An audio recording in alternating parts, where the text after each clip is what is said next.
Can you all hear me now? Can you all hear me now? Testing 1, 2. Can y'all hear me now? Let me.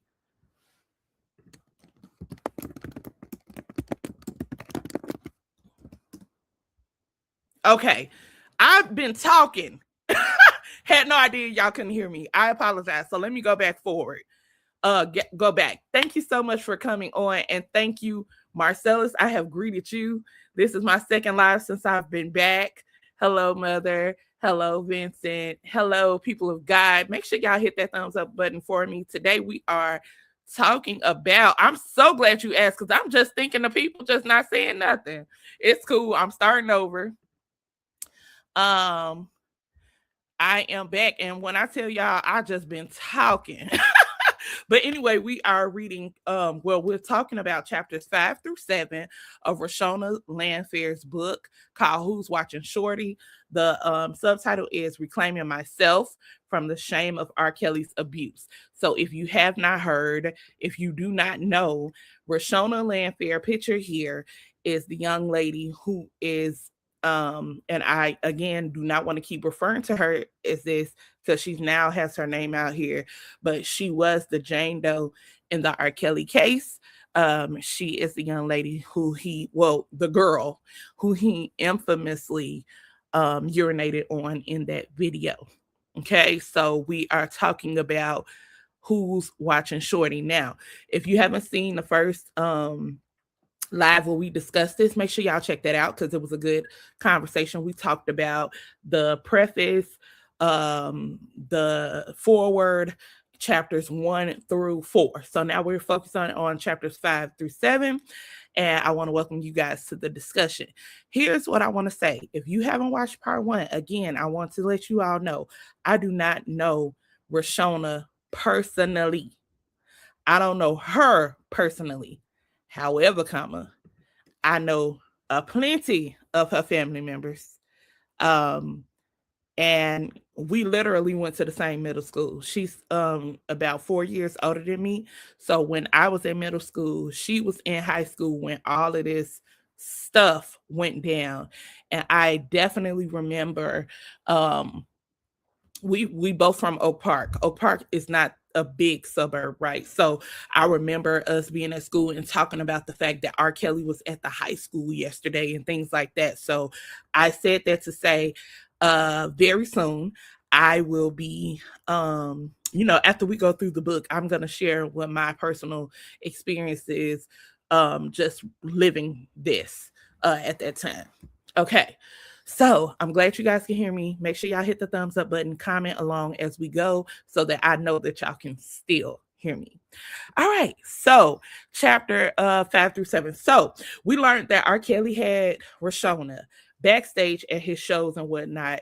And at this point, I'm thinking to myself, like, girl, where did your parents think you were going? Because I understand that you can lie to your parents or whatnot, but what was you telling them? And then she ended up telling us what she told them. She told them that she would be having sleepovers at Drea and Rob or Robert's home with Drea and the children. And I'm side-eyeing the parents. And I keep going back and forth because I don't want to be a victim blamer.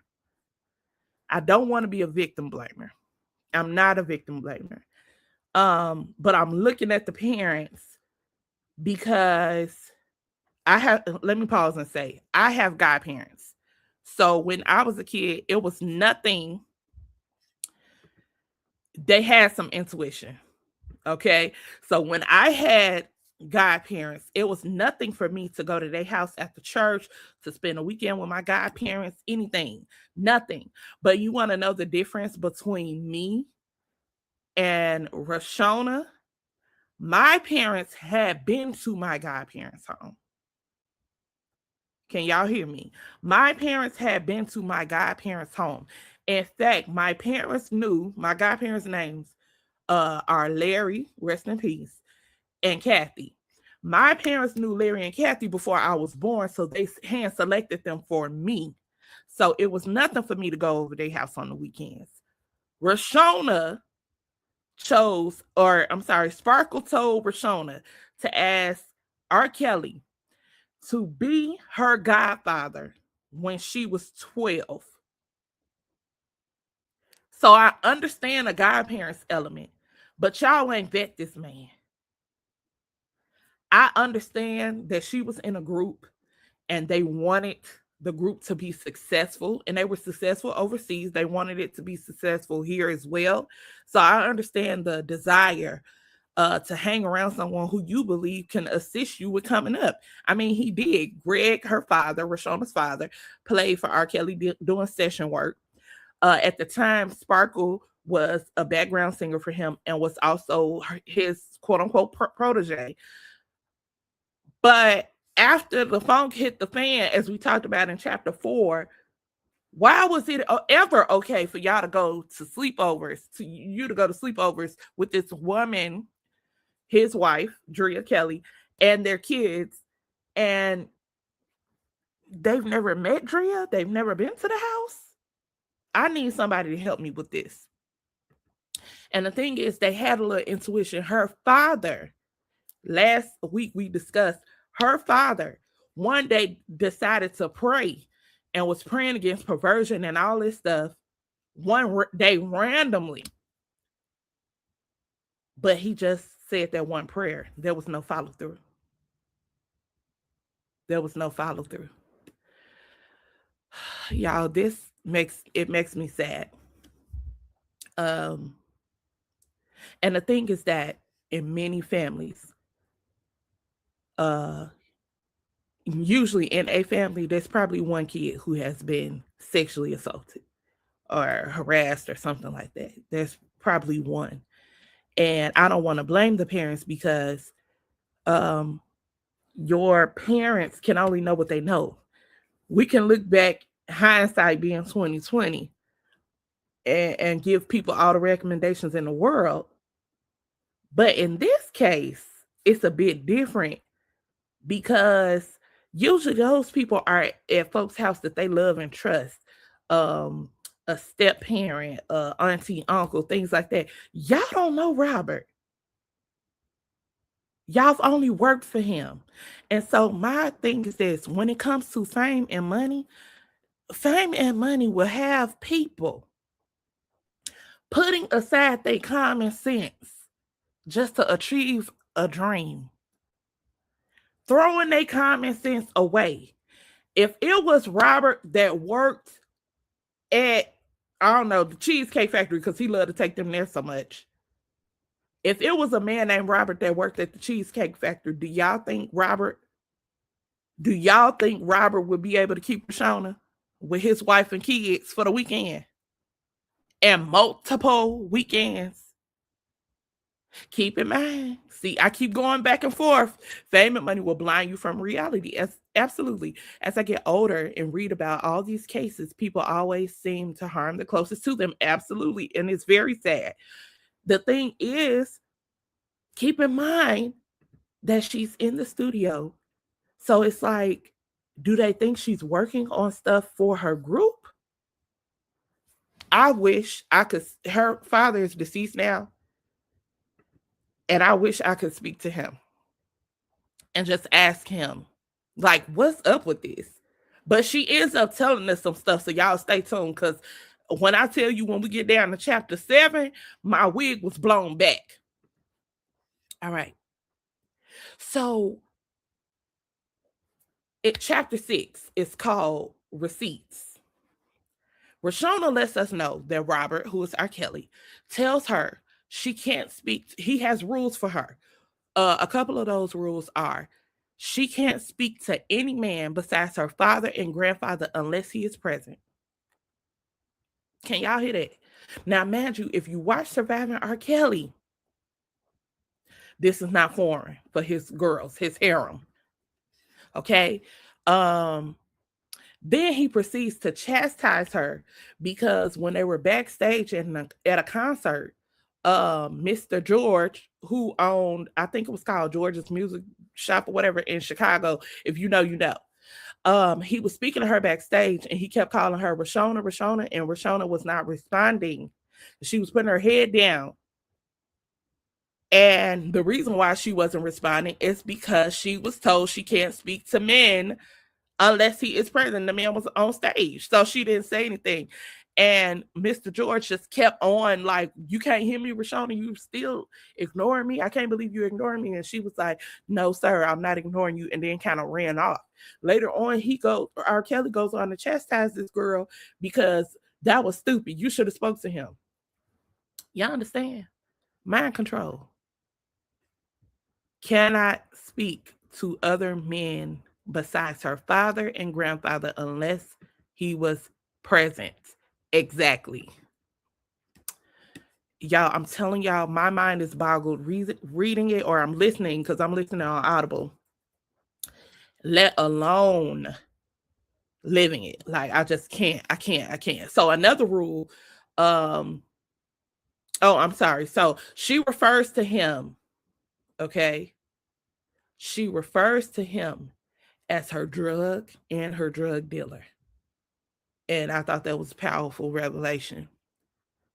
He used the name Mary Jane to refer to her, citing that she was his drug as well. Okay.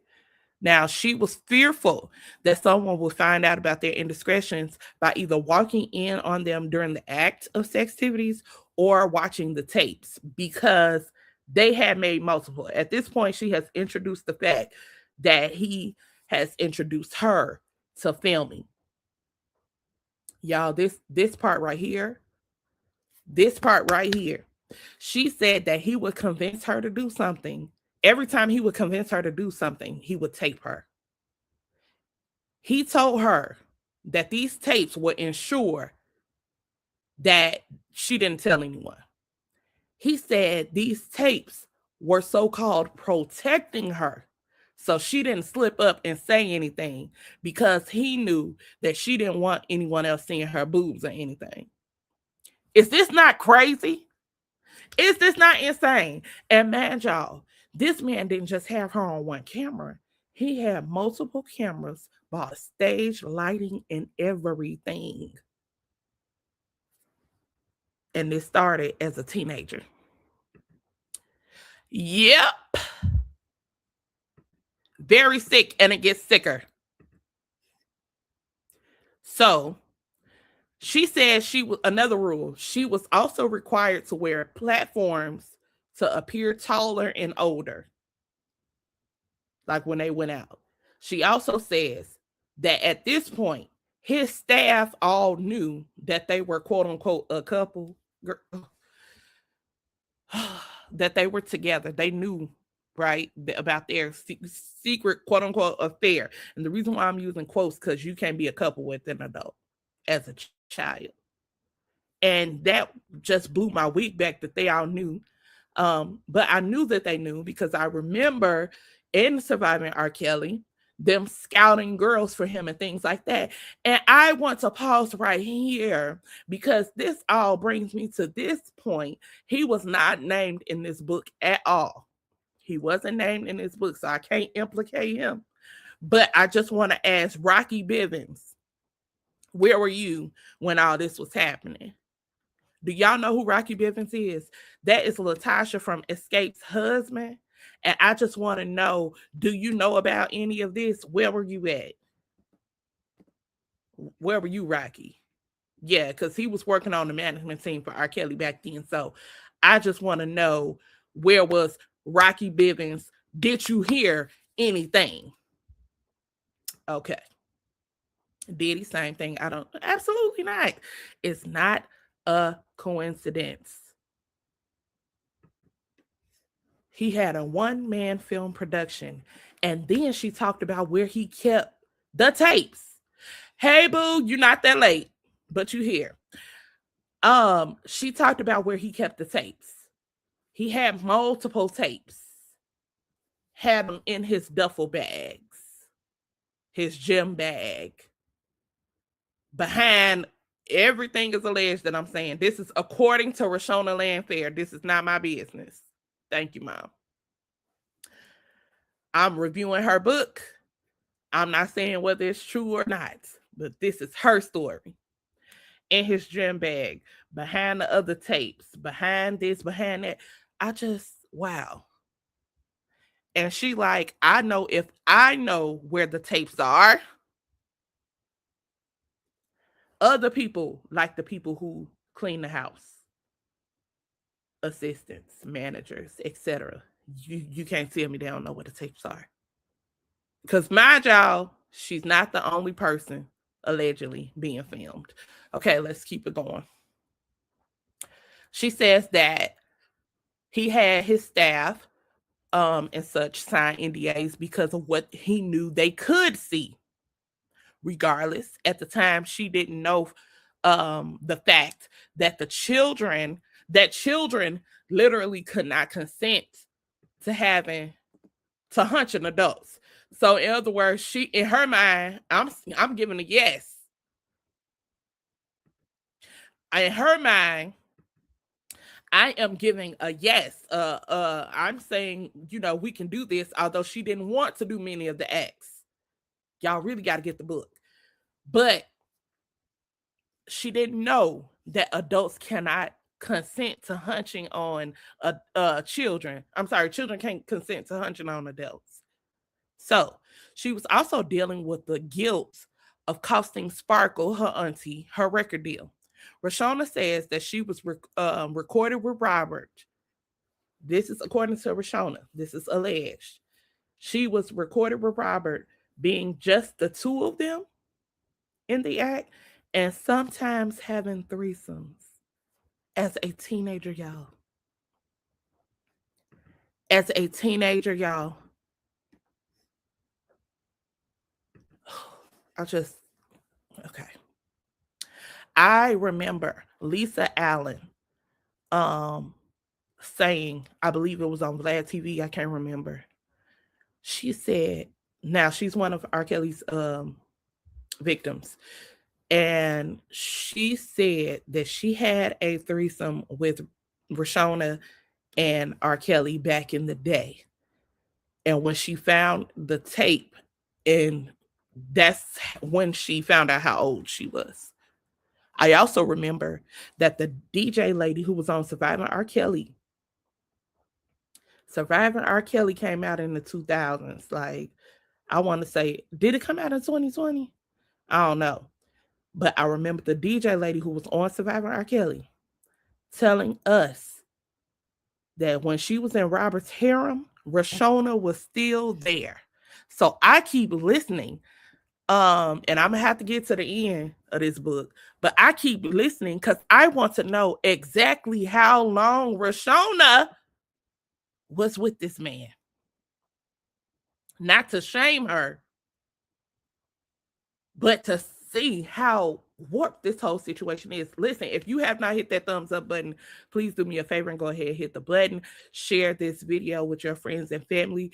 As a community, we have to talk about this. We have to talk about this because it keeps happening. All right. So, as I told y'all, he was shooting these tapes with multiple cameras and in multiple angles. She said the acts were shot like a performance.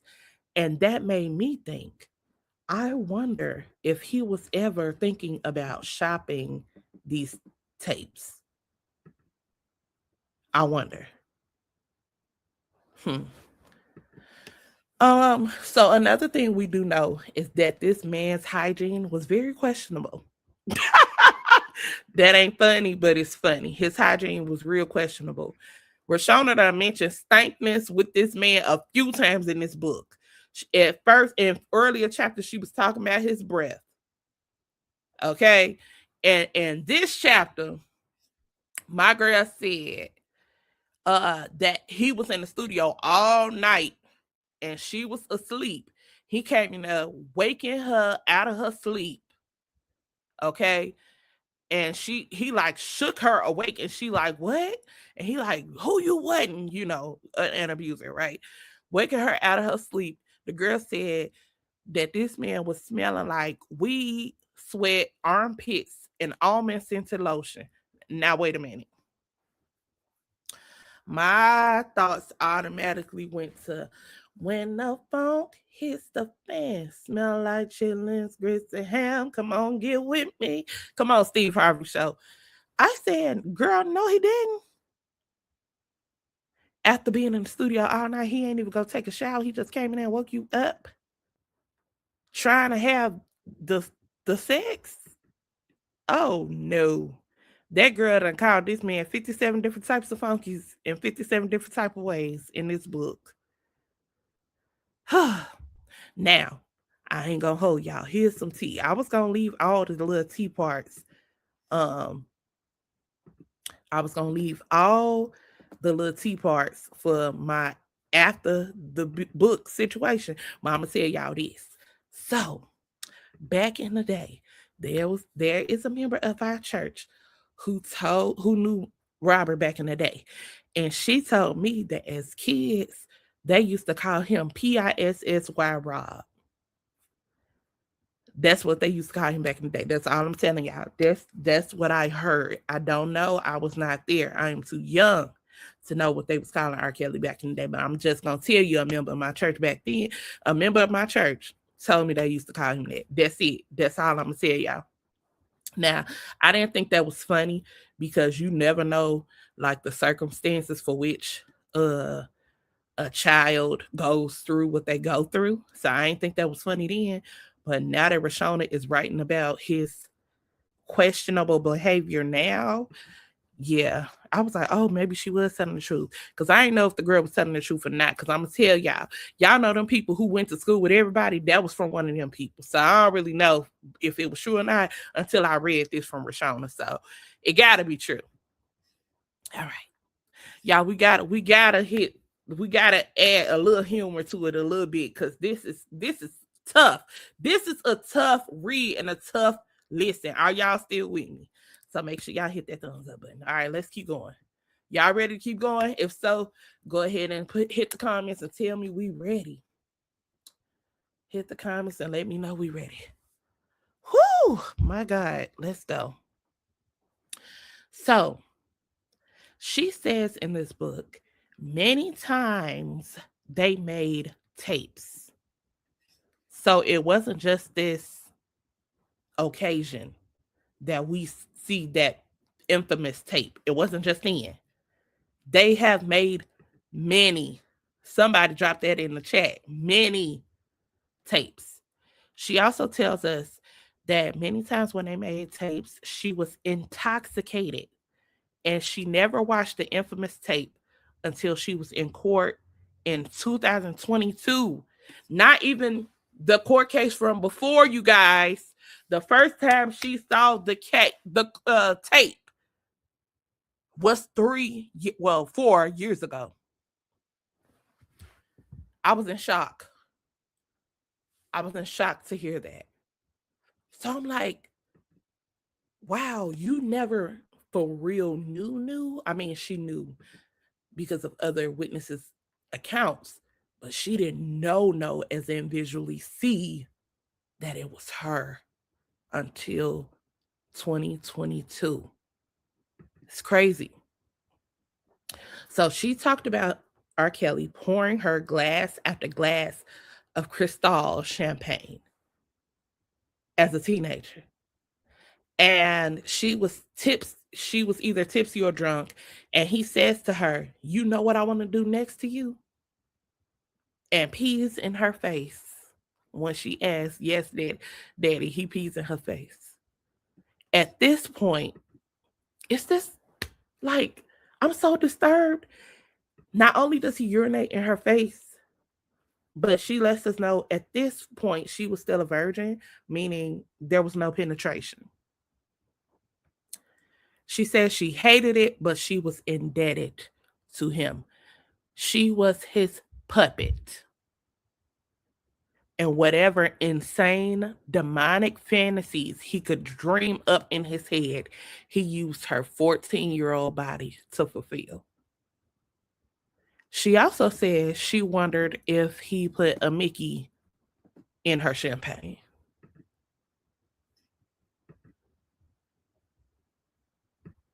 Which part is hard to believe? Okay, so she writes, As disgusting as that one video was, it was not the most disgusting thing Robert has done to me. She says for her own respect, self-respect, she doesn't want to list the things he has done to her. Did y'all hear that? For her own self-respect, she won't list the things he's done to her, but just know that urinating on her was not the most disgusting thing he's done. Y'all need to pray for her. She says that she knows that other women have shared stories about Robert being willing to use human excrement, and her experience was the same, and she leaves it at that. That's low down. That's low down, beyond low down, disgusting, dirty, inhumane. It's beyond. God help her. She says at some points she wondered if his demons were hers too, because he had chosen her to do these things with. He often refers to her as his favorite one, as in his favorite girl, like she was in love. He was in love with her. Although he was doing other sexual things with other women, he was in love with her. She speaks in the book about how this wasn't just about sexual behavior. He had these women doing the most disgusting things imaginable, because he didn't just have their bodies, he had their minds. He convinced this girl that her parents didn't love her like he did. Did y'all hear that? He convinced her that her parents did not love her like he did. Yes, they loved her, but not like him. So to protect their love, she had to lie to them.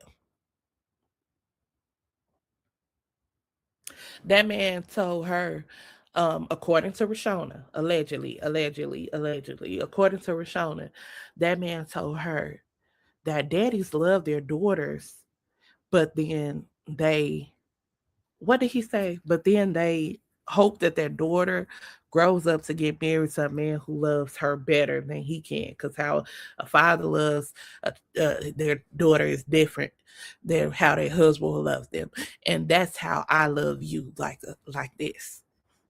Y'all, it's sick. It's sick.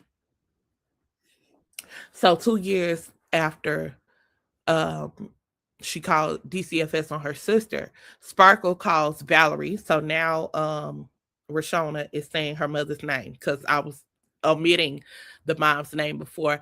Hey KP girl, welcome. So she calls Valerie to tell her she's seen with her own two eyes a tape, and what are we gonna do about it? Even though those two hadn't spoken in nearly 2 years. And her parents felt some kind of way. Again, they are believing Reshona that nothing has happened, and they're going along with whatever Reshona is telling them. And they also feel a way about Sparkle. They feel like, they felt like she was a disgruntled ex-employee of Robert. That's number one. And they also feel like, how dare you bring the government into our business and try to get our kids taken from us. That's how they viewed it. Because she didn't come directly to them first.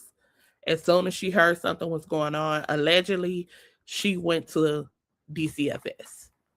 Okay. So they felt the way about her. And when she saw the tape for herself, she called them like, what we gonna do about this? Now, at 17, I believe this is chapter 7 we get into now. Maybe still 6. 1 second. All right. So, at 17 years old, this man starts spanking her as punishment. At this point, she had got tired and jealous of his relationship with his wife. Again, again, her godmother, in quotes, other relationships, and keeping up with their lives. Because at this point, it's been like 3-4 years.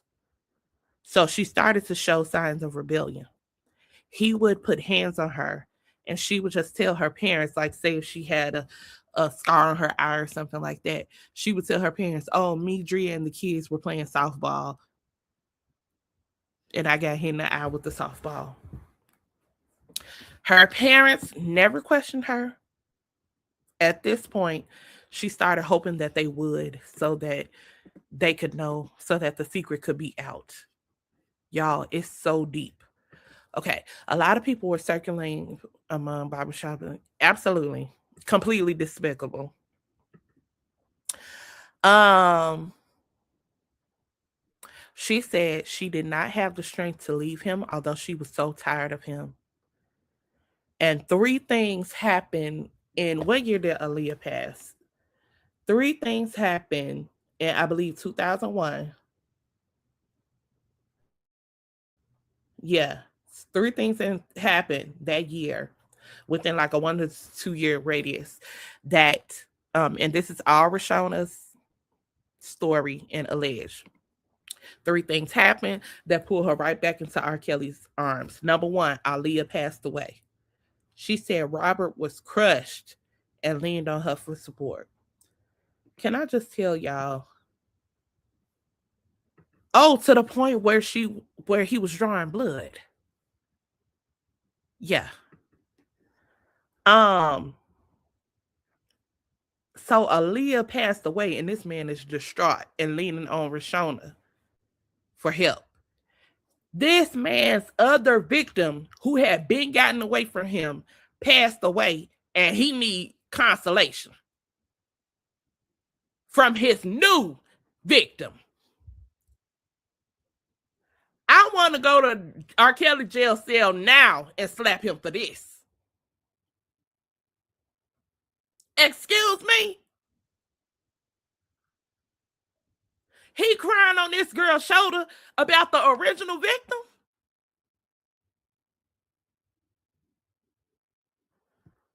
Okay. So that was the first thing that happened. And the second thing that happened was the 9/11 attacks against the Twin Towers. And that was traumatic because she was it was school when that happened. And number three, the third thing that happened was their affair was exposed all at the same time. All these things happened at the same time. Robert comes to her and told her that copies of the tape, with her being 14 in the tape, were being sold in the city, bootlegs of it. This was he tells her this a few weeks before her 17th birthday. Though she rightfully blamed him as the reason why the tapes were out there in the first place, she also leaned into him because she would bear the consequences with him. She acting like they partners in crime. Definitely Stockholm Central. Okay. She says that Daryl McDavid, who is R. Kelly's white business manager, set up y'all gotta pause right here. Let me pause before I keep going with this. Y'all sit down. Make sure y'all sitting down. Because I don't think y'all gonna be able to handle this next part. Make sure, are y'all sitting down?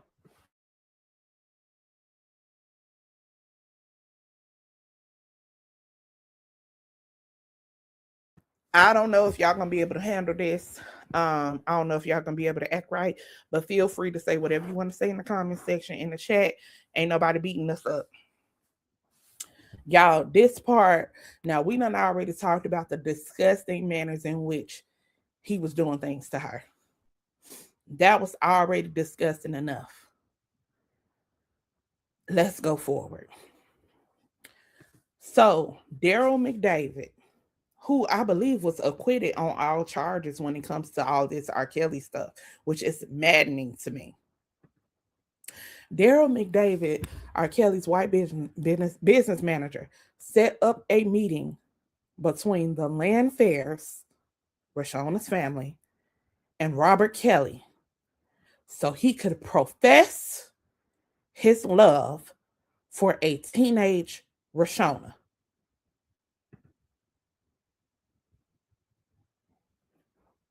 He wanted to profess, now that the tape was out, they are caught. The parents is just hearing what they heard from Sparkle, but they hadn't seen anything. His white business manager, it's important to say that because I don't want nobody. I know that some of us have known that Rocky had managed him in the past and think we're not talking about Rocky. He set up a business meeting with the Landfairs and Robert Kelly so he could profess his love for their teenage daughter. Greg and Robert went into one room, and Valerie, the mama, and Reshona went into another one. Allegedly. This is from what Reshona is saying. I want to play y'all this clip from the audiobook. I can't play much. I cannot play much because I'm not finna get hit with a copyright infringement. But this, I believe, is fair use, so I'm not gonna use much. Just hold on one second, you guys. I'm telling y'all,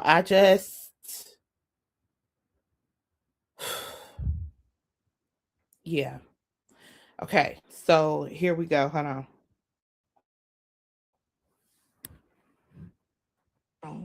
So I don't know if anyone else was in there with them. They stayed in there for a long time while Mom and I prayed and cried in the other room. Okay, can y'all hear that? Did y'all hear that a little bit? I'm gonna keep playing it, but I just need to know if y'all can hear. So Greg and Robert are in one room, and Reshona and her mom are in another room crying and praying. The way that this is playing out, everything, Valerie just seemed like her head is so far in the heavens that it's just not on earth at all. At all. Like, just very, something's missing. Very much marbles missing. Very much a can short of a six pack. Like, girl, what are you crying about? And you don't even know what's going on yet. Just praying and crying and crying and praying. Girl, get up and fight. We got to watch, fight, and pray. All right, come on. Here we go. After all, what could they do about it? Oh, wait. That's why I felt different. I guess it was because my parents were in on the big lie, and yet I'd be lying in their faces. Hold on, y'all. I think I went to the wrong clip. I'm sorry. Hold on. Let me go back to it.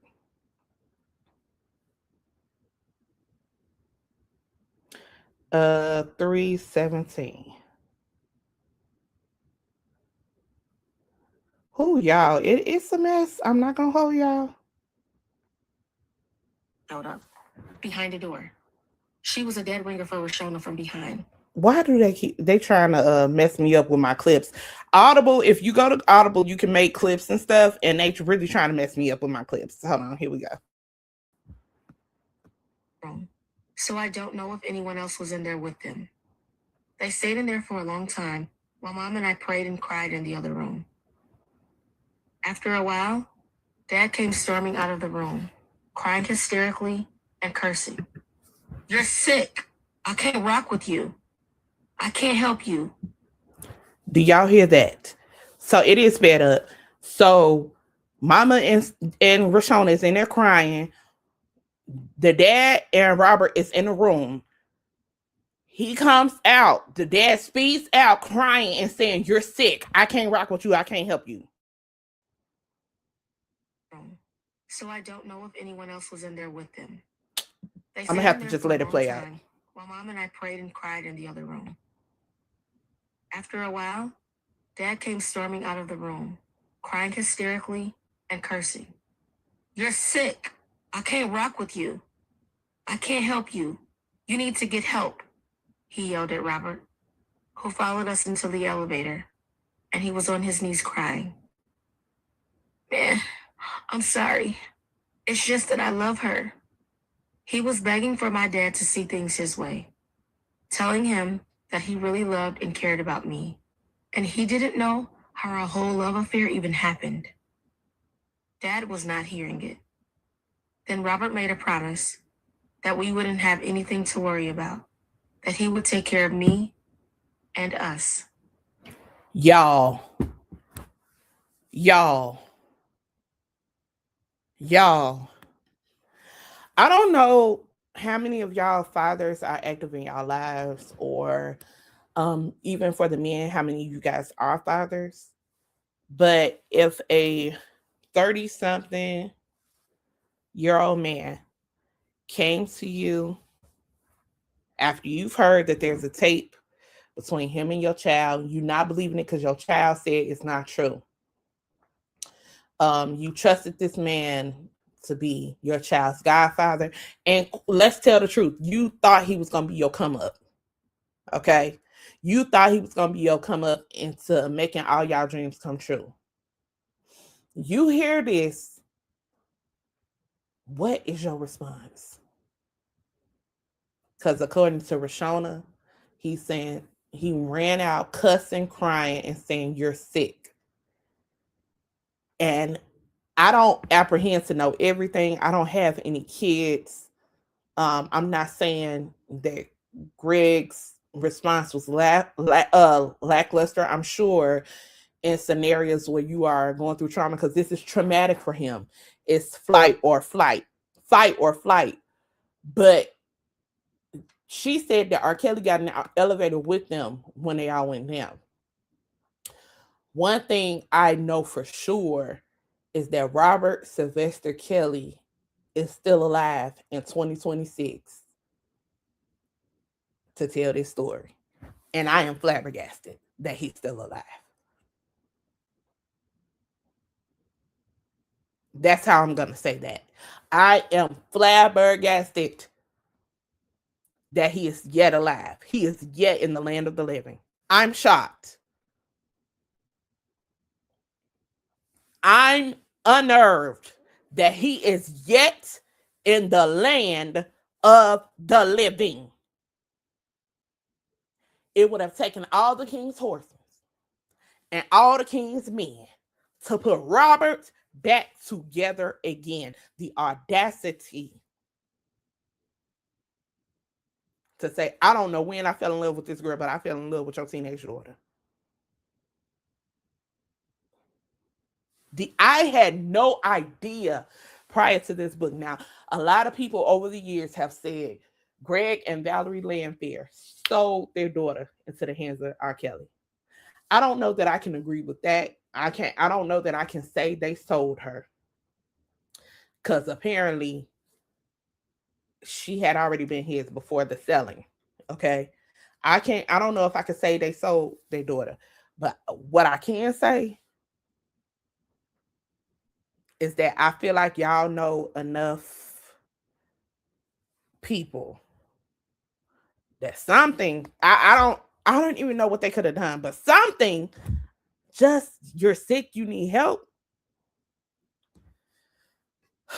Okay, I told y'all had to take a breath for that one. Y'all had to be sitting. So it keeps going. Her parents then, of course, forbid her from seeing this man. And Robert had already been prepping her on what to say for the days in which her family would find out about them. And he had her say to them the same lines he had used on her previously, and that is to threaten to unalive herself if they didn't let her see him. My God. So she would cut school when, at the time she was at Oak Park River Forest High School. She don't say that in the book, but I'm telling y'all that now.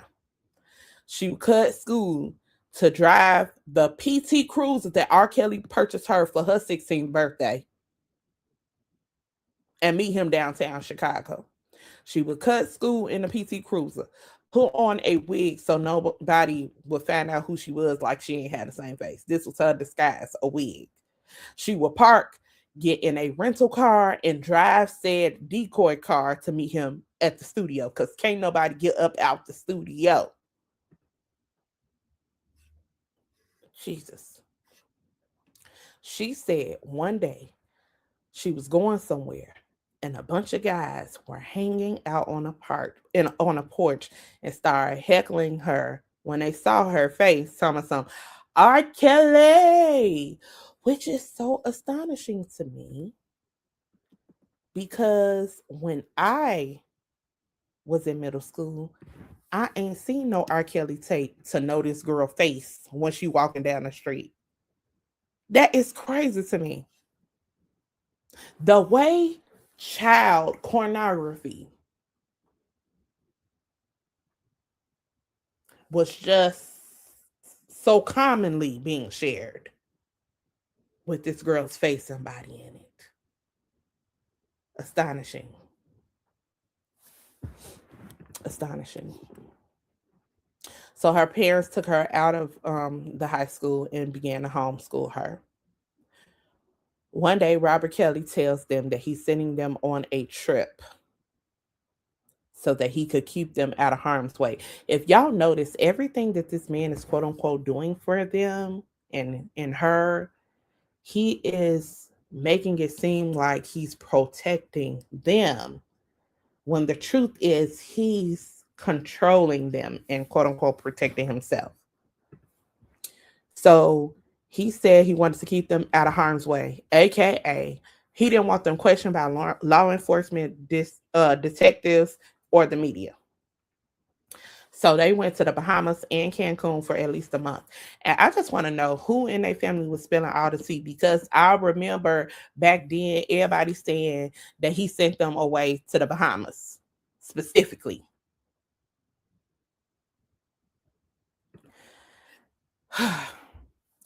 The Landfairs felt like their hands were tied because R. Kelly had money, he had lawyers and celebrities, and they had nothing. The parents were trying to shield Reshona, but also themselves. They were trying to shield her from being bullied, talked about, etc. But they were also embarrassed. Plus, R. Kelly's fans are insane. Y'all remember a few years ago that one lady bailed R. Kelly out of jail, and remember she owned a daycare and put the bail down on this man, which is insane. I hope she never worked with children again. So, in their minds, people he had working for him could make them disappear. So they had to just do what he wanted. They were living in fear. Her parents talked about it and they told her, they came to this conclusion, and we can have a discussion about it in the comments. She was now 17. The legal age of consent in Illinois is 17. So their hands were tied. Plus, they didn't want her to harm herself. So, although they didn't approve of this relationship, they understood that she would not leave Robert. So, they acquiesced to his plan. Y'all, they felt powerless. This is what she's saying. They had an irrational hope that it wasn't even Reshona on tape, just still delusional. And let me say this about Reshona. Because, girl, unless things change, and they could change, because I'm going to keep reading the book. I ain't done with the book, y'all. Unless things change, I feel like Reshona be giving her parents outs, which is not a bad thing.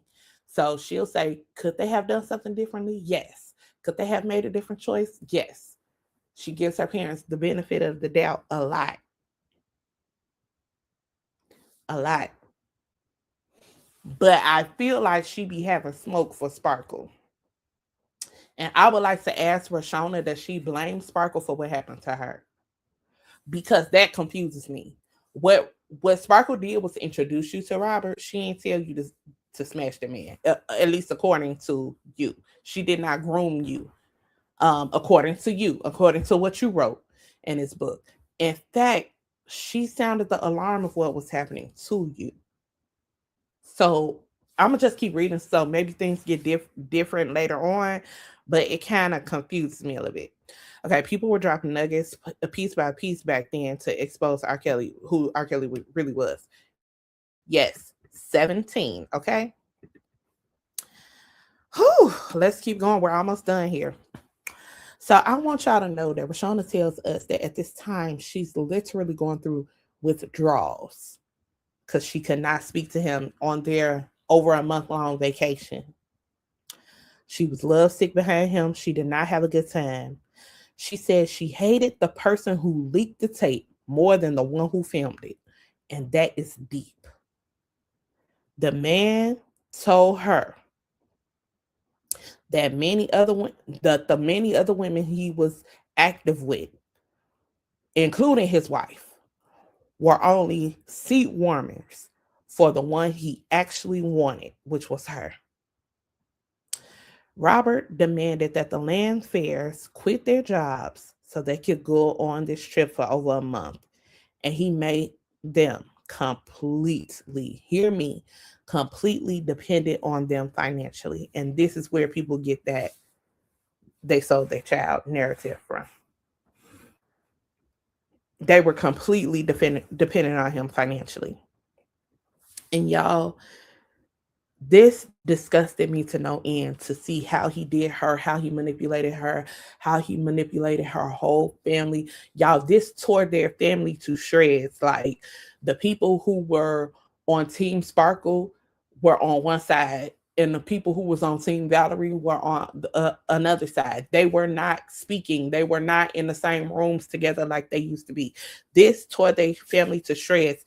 And I just want to say this: a man sat there and manipulated not just one person, a whole family, him and his network of demons. He act just like King Ahab in the Bible, and they network of demons came through and ripped this family to shreds. And I just want to say, you did all this manipulation. You can't even read.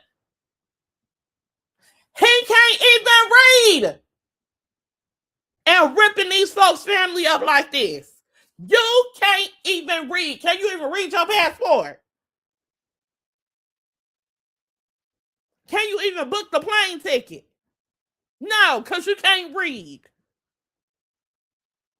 Just dumb and still manipulating folks. But y'all want to know why this man ain't never learned how to read? Because the side story of him not knowing how to read and his upbringing and how he was in love with his mama when he was a child, all of that gets him a shoulder to cry on. Disgusting. Disgusting. Okay, KP says, I believe she's mad at Sparkle for bringing attention to what R. Kelly did to her. I don't. I think her family is not as mad at her for bringing attention to what he did for her, to her. I think they're upset that said attention, how do I want to say this? That said attention was embarrassing to them. Had she just came and told Greg and them, I know this for a fact that Reshona is being taken advantage of at R. Kelly house. Go get your child and left it at that. I don't think it would have been this much smoke. I think the fact that police were involved, that DCFS was involved, that she had a name, so now everybody is knowing her tea. I think that's what it really is. And the fool can't even read.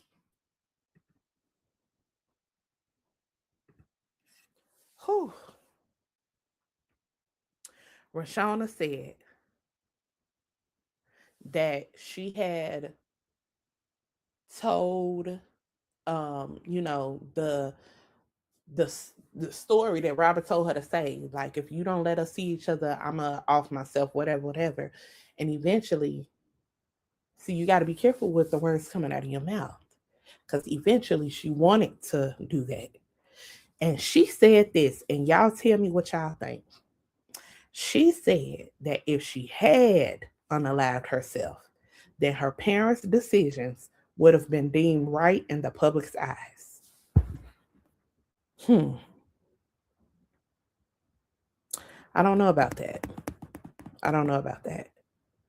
They perjured themselves on the stand, as we know, by saying it was not her on that tape.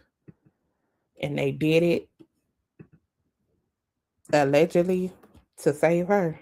I don't know. I don't know. But that's it. That's chapters 5 through 7.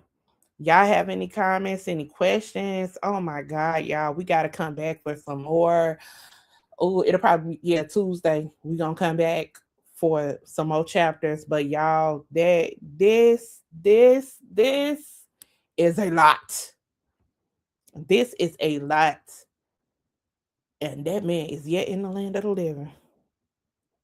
Hmm. Hmm. Anyway, I love y'all. I appreciate y'all so much for watching. Make sure y'all hit that thumbs up button, okay? And as the people who are watching the replay game, go ahead and drop below. Tell me your thoughts. I love commenting along with you guys. And yeah, again, so we have gone from the top through chapter 7, and we will be back next week with chapter 8. Yeah. All right, I love y'all. I need to decompress and pray or some child. This is a whole lot. I love it. Y'all have a wonderful rest of y'all evening. Good night.